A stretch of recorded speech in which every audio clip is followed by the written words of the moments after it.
with Tamika Price, who is a stylist and a wardrobe coach, and we're just going to talk a little bit about her style evolving over the years. She also has a very inspiring story about how she even started in the style game. So, how are you doing? I'm good. Thanks for coming to see me. No problem. Thanks for having me. So, you have your book, which you brought out last year, called Standout Style. And in the beginning, you talked about a little bit about your journey to where you are now. So, if you could share with us a little bit, how your style was when you were younger, and you even talk about being homeless and then getting to the process getting to where you are now. So, if you could share a little bit about that. Sure. Well, a lot of people would think that the story is kind of tumultuous, but I think it's really made me the person that I am today, with a very strong work ethic. I was, started out as a little spoiled little kid, daddy's girl. We had family issues, and then ultimately parents divorced, and we became homeless because, we lost like our main source of income or whatever. But my family stayed very close to the entire process. I still remember good memories, even though, we were like living in roach motels, bouncing from place to place, different friends' homes, relatives' homes. We eventually got back on our feet, thank the Lord, after probably, it was like an entire winter on the south side and southwest side of Chicago that we were homeless. So I just knew that I needed to prepare myself for a successful future, because I never wanted that to be a situation that myself would have to experience, or anybody else in my family, kids, or anything like that. So I graduated with honors in corporate communications, and I just knew I was gonna just take over the world like with that, and just do it in a fashionable way.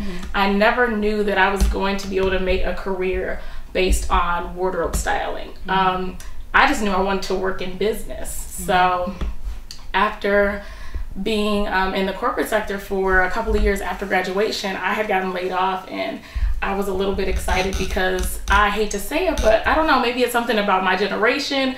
We're just seemingly like born entrepreneurs. So I took that as my opportunity to start a styling consultancy, and I've been doing it for 5 years now, and this is the most successful thing I've ever done. So I know that I'm walking in my destiny, so to speak. And so describe your style a little bit as a child, because oh you're my gosh, girl, fabulous right now. Thank you. So my style as a child, I really didn't have much say so. I knew, it's so funny. It's so funny how God works, because I never wanted to be caught dead in a thrift store. I'm like, oh my God, somebody see me, right? Oh my God, like, it's so embarrassing. But now you can't pull me out of the thrift store. Like, I got this yellow blazer from the thrift store. Like, usually there's always something I wear, at least one thing within my look, whether it's like vintage jewelry or just some fun, scarf or something like that, or leather gloves, I'll find from the thrift store. So I'm very much into that. But I went through like a tomboy phase, kind of like, and a lot of that tomboy phase was just because I didn't have any other choice. Like, brother, can I use those pants? Shoot, I thought you wore them on Monday. It's Friday now. Can I use them? Right. So I remember having like 2 pairs of jeans, and maybe, like a couple of t-shirts and stuff like that. So it's funny, because when I run into some people that I used to go to school with when I was little, they're like, I didn't know that you love fashion so much. Oh, I loved it, all right. I studied those magazines, but I just knew, I was like, as soon as I can get a job, I'm gonna be so stylish. Can't tell me anything. So kind of take us through the process of your day getting dressed up. Like, you go to your closet and you're like, because I know you have a lot of clothes. I do. And what's funny is, like, we're like redoing our home right now. So my husband's like, I'm gonna make you this glam closet. I'm like, I love you so much. So I'm so excited about that. But in the meantime, I have my clothes on garment racks, and I love that, because I feel like I'm styling myself, because that's the way I style clients on shoots and whatnot. So I'll go to my my garment rack, and I dress based on mood, really. What am I doing too? So if I'm working from home, you'll mainly like catch me in leggings or like a cozy kind of like sweater dress or something like that. When I'm out shopping with clients and stuff, I'll be stylish, but I'll still maintain a comfort, because a lot of times I'm on my feet for like 6 hours shopping, or that kind of thing. So I'm very much balancing the comfort and the style at the same time. Okay. And so I want to talk a little bit, about your styling services, because you have your styling services, but then you also have so many other things that are kind of intertwined into it. So kind of, can you talk about how you kind of started your styling services and, you know, how you got to where you are right now? Okay. Styling? Well, I started in November 2008. I just told my husband, I was like, this is what I want to do. He said, I fully support you. He wasn't my husband at that time. So I started just doing all my research, finding out who your competition is, you know, SWOT analysis, all that jazzy stuff from business plan, figuring it out, figuring out, you know, what is my pricing going to be, who's my target market going to be, you know, did the website, and just the main thing I know I needed to do was you just have to put yourself out there. You have to get out there, you have to network, and everybody is beginning. Everybody's at the beginning of it at some point in time. So I run into a lot of people that say, oh, I want to do this or I want to do that. But, you know, I've never done it before. I'm brand new. Everybody is brand new at one time. So you have to just get out there. And I remember I got my first call from a publicist and said, hey, Tamika, you know, I found out that you know, started styling. You want to come and style this shoot? I must have dropped the phone out there.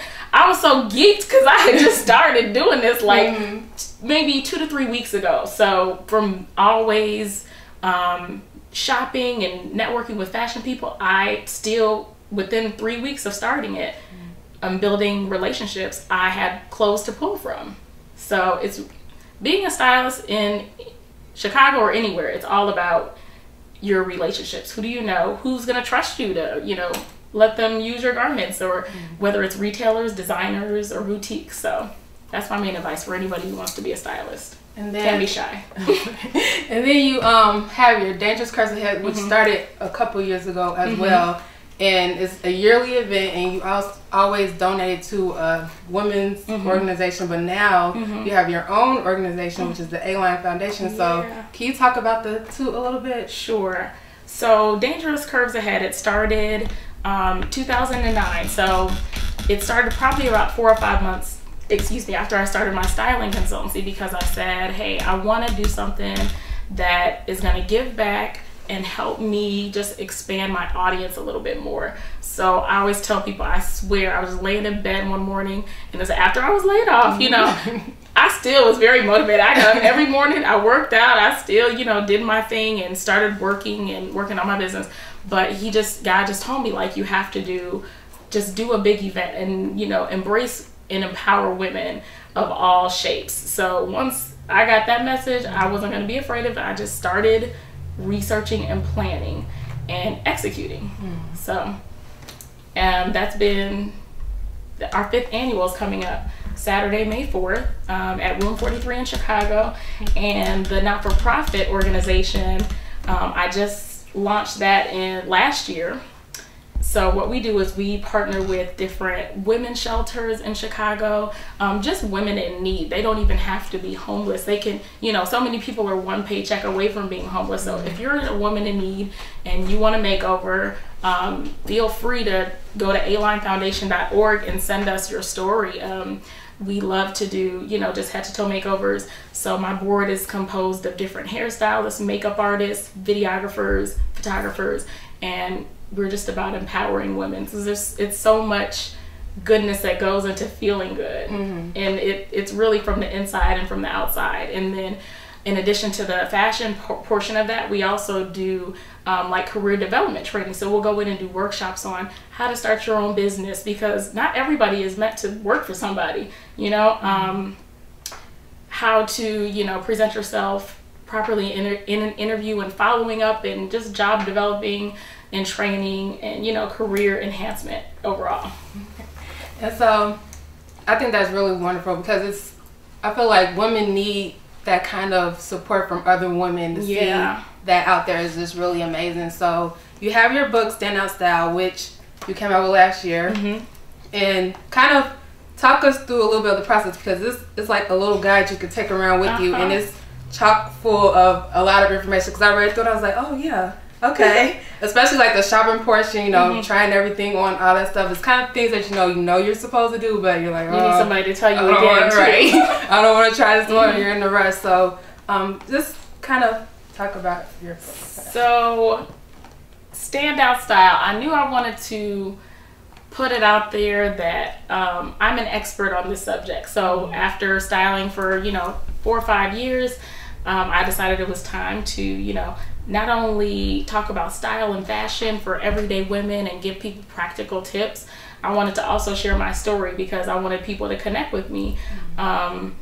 Because, that way it's just a lot more relatable. You know what I mean? I'm not just celebrity stylist, look at me, I'm on TV, but it's like I'm a real person and I can relate to these women, and everybody has issues, whether, oh, I don't want to show this part of my body, or how can you make me look this way, that kind of thing. So I style for women of all shapes, backgrounds. I've styled for senior citizens, I styled for young women right out of college. It's funny, but I just look back on it and I'm like, wow, I've just worked with just about everybody. Right. So it's really cool. And so you obviously done a lot in a short amount of time. So what would your advice be for someone who, they're like, oh, I want to do this, I want to do that, but they don't know what to do, they don't know where to start. What would be kind of your advice for them? Well, a lot of times you're your worst enemy, because you'll say you want to do something and you don't take the steps to learn how to do it. Also, I had someone, Gabrielle Tier, she's based out of London. She helped coach me. And I've reached out to stylists when I first started in Chicago, like, hey, can you give me any advice? Now I look back on that like, doofus, no wonder why they didn't want to give you any advice. You're their competition ultimately. So I just was like, researching. So for one, research, to do something with that research, make a decision. Is this for me? Is this not for me? If you say yes, then keep moving on into the planning stages. And just put yourself out there and network. And you cannot be a wallflower. I tell that to everybody. If you want to be successful, you have to be comfortable with speaking to people. You don't have to be comfortable with public speaking unless you want to get into that industry, but just walking up to somebody and just chit-chatting them up, because you just never know who that person is. Right. And so where do you see, Aline Foundation, Tamika Price's Styles, where do you see yourself in like the next 5 years? I would like to say I would have written one more book. And I'm not going to talk about the area because it's just so, it's going to be cool if it does come out. Okay. So I want to write one more book, and I just really want to just get more on the national level. I love Chicago. I would love to, travel around and speak. As you can see, I like to talk. I'm okay with it. I like being social, period. So I feel like when I'm doing my speaking engagements, I'm just being social with, a crowd of people, and then also giving them practical tips that they can take back with them, and showing them how to be, pulled together, for one, without breaking the bank, because that's really what I kind of base it on. There's so many women there's so many of us that could be stylish if we had $8,000 budget. Right. Who the heck couldn't? Right. Oh, I'm going to work this out. But let's say you have maybe, $1,000 for your whole wardrobe, or $500 or $300. I could help that person. And then that's what I like to do, basically. Because I knew how to work it when I had, all right, you got $40, what you going to do? Right.